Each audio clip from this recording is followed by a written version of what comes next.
झारखंड की राजनीति हमेशा से उथल-पुथल के दौर से गुजरती है। इसमें कोई दो राय नहीं है कि कभी भी सियासी हलचल देखने को झारखंड में मिल जाता है। अब इसी बीच रांची संसदीय जो सीट है, उसको लेकर प्रत्याशियों के बीच घमासान खासकर भाजपा में तेज होता हुआ दिखाई पड़ रहा है। हम चर्चा करेंगे संजय सेठ की, जो कि 2 बार सांसद रह चुके हैं और वो राजस्थान के रहने वाले हैं। 2029 में उनका कार्यकाल जो है वो समाप्त होने वाला है। अब उनके सीट को लेके भी जो भाजपा के बाकी नेता हैं, कई तरह के बातें करते हुए दिखाई पड़ रहे हैं। हालांकि इसको लेकर ऑफिशियली कोई अनाउंसमेंट्स या फिर बातचीत नहीं हो रही है, लेकिन कार्यकर्ता तो कार्यकर्ता होते हैं, वो अपने स्तर पर बातचीत तो करते हुए दिखाई देंगे ही।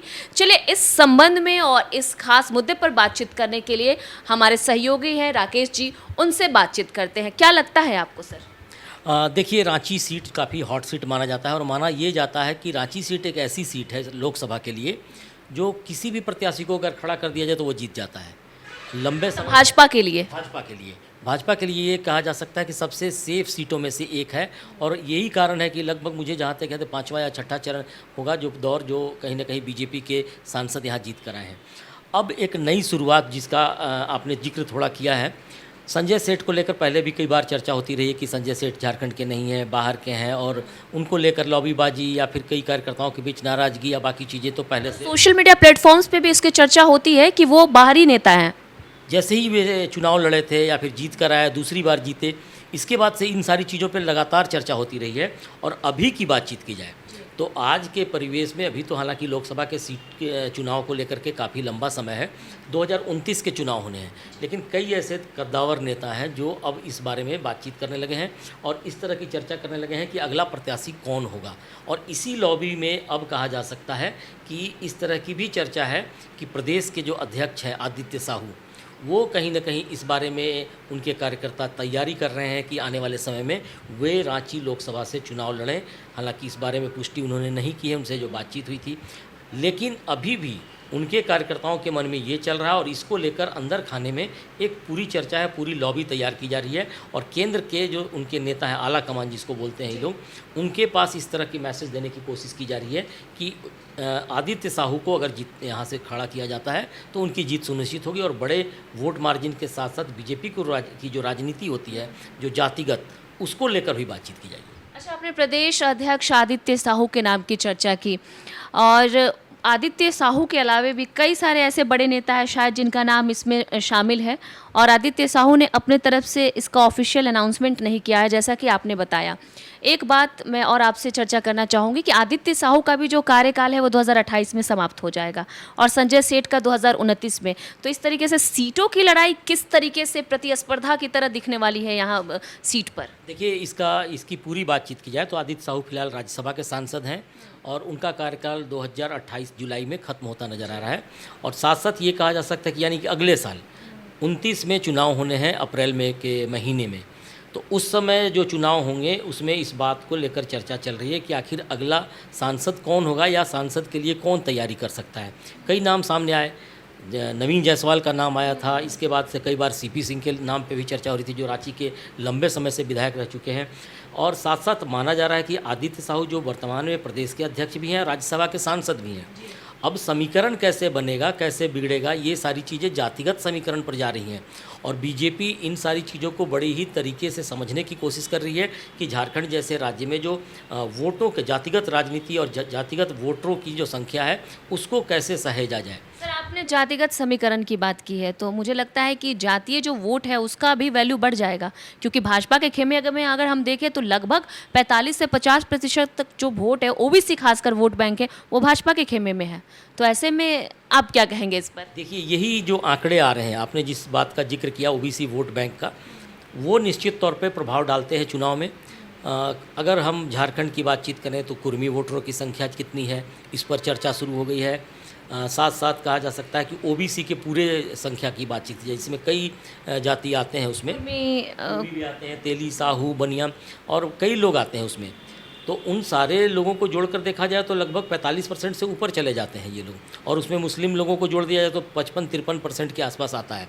लेकिन फ़िलहाल की बातचीत की जाए तो रांची जैसे सीट की हम जब चर्चा करें तो एक तो साफ साफ बात सामने आई कि कुर्मी वोटरों को लेकर बातचीत हो रही थी और कुर्मी वोटर जिस तरीके से बातचीत कर रहे हैं उसमें उनकी संख्या यहाँ 15% 18% तक बताई जाती है और जो कि कुछ इलाकों में तो करीब करीब 30% 25% तक चली जाती है।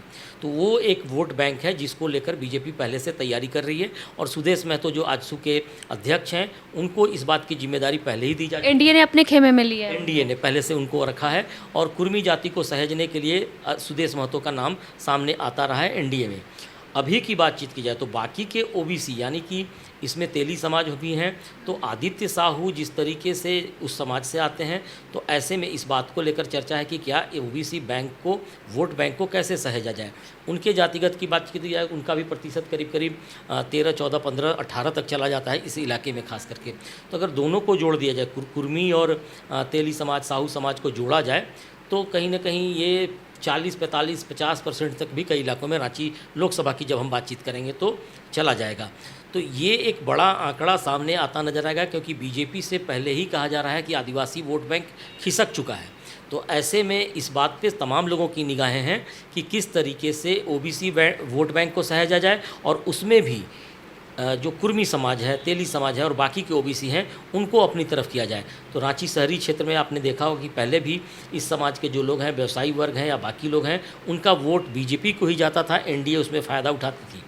अब जब नए प्रत्याशी की चर्चा होती है तो इस बात को लेकर भ्रम फैलाया जा रहा है या फिर बातचीत की जा रही है सोशल मीडिया पे, डिजिटल मीडिया पे कि आदित्य साहू समाज से अगर हैं तो उनको किस तरीके से आगे बढ़ाया जाए क्योंकि वो एक सेफ जोन आता है और वहाँ पे जाकर आदित्य साहू चुनाव जीत सकते हैं। इस बात को साबित करने के लिए और इस बात को अपने पक्ष में करने के लिए संजय सेठ के बारे में भी भ्रम फैलाया जा रहा है कि वो बाहर से हैं, राजस्थान से रहने वाले हैं और यहाँ आकर चुनाव लड़ रहे हैं, यानी कि बाहरी भीतरी की भी बात बीजेपी के अंदर खाने में ज़रूर आ रही है। तो ये जो हम लोगों ने पहले भी कहा था कि कुछ ऐसे टकराव हैं जिसको लेकर बीजेपी के कद्दावर नेता, बड़े नेताओं के बीच सामंजस्य नहीं बन पाता है, जिसका फ़ायदा दूसरे लोग उठाते हैं। तो आज यही परिस्थिति रांची लोकसभा की सीट की भी दिखाई पड़ रही है कि आपसी टकराहट के बीच कुछ नया रास्ता भी बनेगा और उसमें ये माना जा रहा है कि आदित्य साहू अपने कार्यकर्ताओं के माध्यम से या अनऑफिशियल कार्यकर्ताओं के माध्यम से सोशल और डिजिटल मीडिया पे इस बात की चीज़ों को लेकर जाने का प्रयास कर रहे हैं कि आखिर उनकी स्थिति क्या बनती है अगर उन्हें टिकट दिया जाता है या टिकट की मांग उनकी तरफ से की जाती है तो कैसे उनको टिकट मिल पाएगा। और ये सारी बातें धीरे धीरे दिल्ली के जो आला कमान होते हैं बीजेपी के उन तक पहुँचाने की कोशिश की जा रही है। तो मुझे लगता है कि थोड़ा इंतजार करना चाहिए, चीज़ें सामने आएंगी। लेकिन जातिगत समीकरण को लेकर बीजेपी में अब एक बार लॉबी तैयार हो रही है और इस बात का जिक्र किया जा रहा है। आज के इस बातचीत में लगातार आदित्य साहू की चर्चा हो रही है। आपने उनके व्यक्तिगत और जातिगत वोट प्रतिशत की भी बात की है और आपने इस बात की भी चर्चा की है सर कि वो लगभग 18 से 20% है, आने वाले समय में वो और भी बढ़ सकता है। तो वैसे भी भाजपा की जो आंतरिक स्थिति है अभी पूरी तरीके से ठीक चल तो नहीं रही है झारखंड में, तो क्या इसमें भी लॉबीबाजी हो रही है? देखिए, अभी एक चर्चा चल रही है केंद्र में, खास करके बड़े नेताओं में कुछ नाम सामने आ रहे हैं। जिस तरीके से बीजेपी के बड़े नेताओं के बीच सामंजस्य नहीं बन पा रहा है, मुद्दों की लड़ाई लड़ी जा रही है, कौन आगे जाएगा कौन पीछे जाएगा। लगभग 4-5 लोग हैं, 4-5 बड़े नेता हैं जो कहीं ना कहीं इस बारे में बातचीत करते नजर आते हैं। उनकी अलग लॉबी काम करती है। तो आपने देखा होगा कि बीजेपी बड़ी ही संयमित ढंग से अपने संगठन को मजबूती के साथ पकड़कर चलती है और अपने तमाम उन नेताओं को कहीं ना कहीं एक दिशा रास्ता बताती है कि कैसे आगे बढ़ा जा सकता है। एक जानकारी मैं और देना चाहूँगा, हालांकि इसके संदर्भ में ज़्यादा चीज़ें अभी सामने नहीं आ पाई हैं। प्रदेश के प्रभारी लक्ष्मीकांत वाजपेयी हैं अभी फ़िलहाल, और उनकी जगह हो सकता है कि सुनील बंसल को प्रदेश का प्रभारी बनाने की तैयारी चल रही है। और दिल्ली में इस बात पे चर्चा भी हुई है कि सुनील बंसल को यहाँ पे प्रदेश का प्रभारी बनाया जाएगा। और अगर वे आते हैं तो सबसे पहला काम उनका होगा कि ये जो सारी चीज़ें चल रही हैं संगठन के अंदर और पार्टी के अंदर, लॉबीबाजी और बाकी चीज़, उसको कैसे ठीक किया जाए, उसको कैसे दुरुस्त किया जाए, तब आगे की रणनीति बनाई जाए। तो मुझे लगता है कि कई चीज़ें एक साथ चल रही हैं। हम लोगों ने पहले कई मुद्दों पर बातचीत की थी, बीजेपी के कई कद्दावर नेताओं के बीच की बात सामने रखी थी, और आज की बातचीत की जाए तो निश्चित तौर पे कहा जा सकता है कि रांची संसदीय सीट को लेकर अब बीजेपी में अब तोड़ मोड़ की राजनीति भी चल रही है। आरोप प्रत्यारोप के दौर भी सामने आते नजर आ रहे हैं और साथ साथ ये कहा जा रहा है कि जातिगत समीकरण को लेकर किस तरीके से आगे बीजेपी चल सकती है, इस पर भी चर्चा चल रही है। तो क्या लगता है भाजपा का मानचित्र झारखंड में आने वाले समय में बदल जाएगा? देखिए, अभी तो तुरंत कहना मुश्किल है। जब लोकसभा के चुनाव सामने आएंगे और पार्टी बड़ी ही ज़मीनी स्तर पर काम कर रही है, खास करके मैंने वोट बैंक की जो बातचीत की है और जातिगत समीकरण पर भी गौर किए जा रहे हैं। साथ साथ ये भी माना जा रहा है कि जो उनके साथ अलग हो रहे हैं आदिवासी वोट बैंक, उसको कैसे जोड़ा जाए, उसके लिए चंपई सोरेन को अलग से बड़ी जिम्मेदारी दी जा रही है। तो ये सारी चीज़ें तो चलती रहेंगी, लेकिन फ़िलहाल राजधानी रांची की हम बातचीत कर रहे हैं, जहाँ रांची संसदीय सीट पर इस तरह की लॉबीबाजी चल रही है और इसको लेकर बीजेपी के अलावा दूसरे दलों में भी चर्चा तेज है। अच्छा, आपने और हमने इस बात की चर्चा की कि संजय सेठ का जो स्थान रिक्त होने वाला है, उस स्थान को लेकर आदित्य साहू जो हैं उनकी चर्चाएं बहुत तेज है। तो अगर ऐसे में संजय सेठ को अपना सीट बचाना पड़ा तो वो कितना चुनौतीपूर्ण होने वाला है, क्योंकि आए दिन सोशल मीडिया पर या फिर किसी के द्वारा ये कह दिया जाता है कि वो तो बाहरी नेता है, कैसे मैनेज करेंगे वो? देखिए, संजय सेठ का ये दूसरा कार्यकाल है, उनका चल ही रहा है अभी कार्यकाल। 24 में चुनाव हुए हैं, अभी काफ़ी वक्त गुजरा नहीं है। संजय सेठ ने बड़ी ही रणनीति के साथ जनता के बीच जाकर बातचीत की है। खास करके जो एनडीए के घटक दल हैं उनके साथ भी उनकी सामंजस्य की स्थिति बनी हुई है। आपने देखा होगा कि सिल्ली विधानसभा, जहाँ से सुदेश महतो आते हैं, उस इलाके में बड़ी ही तालमेल के साथ विकास के काम किए जा रहे हैं। साथ साथ रांची संसदीय सीट पे जहाँ जहाँ विकास के काम किए जाते थे उनको कैसे आगे बढ़ाया जाए, इस पर संजय सेठ बड़ी गहराई से काम कर रहे हैं। हालांकि उनकी पकड़ दिल्ली में भी काफ़ी मजबूत बताई जाती है। आज वे रक्षा राज्य मंत्री के रूप में भी काम कर रहे हैं और काफ़ी सक्षम रूप से काम कर रहे हैं, इस बात की भी चर्चा दिल्ली में है। तो रांची संसदीय सीट पर क्या कुछ होगा, किस तरीके की रणनीति बनेगी, ये तो वक्त बताएगा। लेकिन आज जिस तरीके की परिस्थिति है उसमें आदित्य साहू की तरफ से और उनके कार्यकर्ताओं की तरफ से इस बात की लॉबी तैयार की जा रही है कि किस तरह से रांची संसदीय सीट पर आदित्य साहू चुनाव लड़ सकें, और इसी की पूरी तैयारी के बीच ये सारी चीज़ें बीजेपी के अंदर चर्चा में चल रही हैं। अच्छा, मान लीजिए कि ऐसी स्थिति आ जाती है, लॉबीबाजी हो रही है और जो हमने बातें की हैं वो सारी बातें भी अमल हो रही हैं, धरातल पर दिख रही हैं, तो ऐसे में जो कुर्मी वोट प्रतिशत है, जिसको माना जाता है कि झारखंड में लगभग उसका प्रतिशत 25 से 26 है, वो कितना इफेक्ट डालेगा सर? देखिए, कई जगहों पे अलग अलग है। खास करके पूरे झारखंड में 13-14% के आसपास आता है, लेकिन रांची और आसपास के इलाके में 30% तक चला जाता है। जमशेदपुर, रांची, बोकारो, थोड़ा धनबाद का इलाका, ये सारे, हजारीबाग का इलाका, ये सारे इलाके काफ़ी बड़े क्षेत्र माने जाते हैं कुर्मियों के लिए। तो वो निश्चित तौर पे फैक्टर बनेंगे। यही कारण है कि कई पार्टियों की तरफ से इस बारे में तैयारी की जाएगी। हम लोग इस पे चर्चा और करेंगे जब कुर्मी वोट की बातचीत करेंगे, तो दूसरे एपिसोड में हम लोग पूरी चर्चा करेंगे कि आखिर क्या कुछ समीकरण जातिगत जब बनेगा तो कुर्मी वोटरों का प्रतिशत क्या होगा, क्या फैक्टर बनेगा, ये सारी चीज़ें चर्चा चलेंगी। और ये भी कहा जाएगा कि कौन कौन से बड़े नेता, कद्दावर नेता इसमें शामिल होंगे और आने वाले समय में किस तरीके से उनको राजनीतिक रूप से बड़ा माना जाएगा और उनकी भूमिका को लेकर ही आगे की राजनीति होगी। इस पर हम आगे चर्चा करेंगे फिर।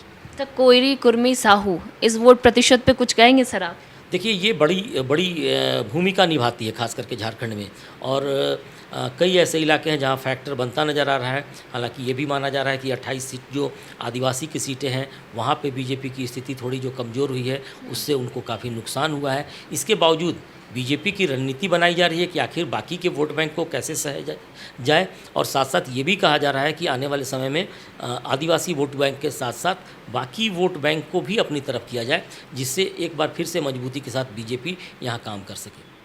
चलिए, बहुत शुक्रिया। आज के इस बातचीत में हमने खासकर जो भाजपा के भीतर उथल पुथल चल रही है और नेताओं के बीच में जो सीट को लेकर जो अभी चल रहा है घमासान, उस पर हमारी खास बातचीत थी। आदित्य साहू के बारे में हमने चर्चा किया कि हो सकता है आने वाले समय में संजय सेठ का जो जगह है वो आदित्य साहू ले सकते हैं। अब क्या होगा नहीं होगा ये तो आने वाला वक्त तय करेगा। क्या राजनीतिक समीकरण होने वाला है झारखंड का, वो आने वाला चुनाव तय करेगा। लेकिन हमारी जो चुनावी चर्चा है या फिर राजनीतिक चर्चा है वो आपके साथ होती रहेगी। आप TV 45 देखते रहिए। मैं थी सृष्टि और मेरे साथ थे मेरे सहयोगी राकेश।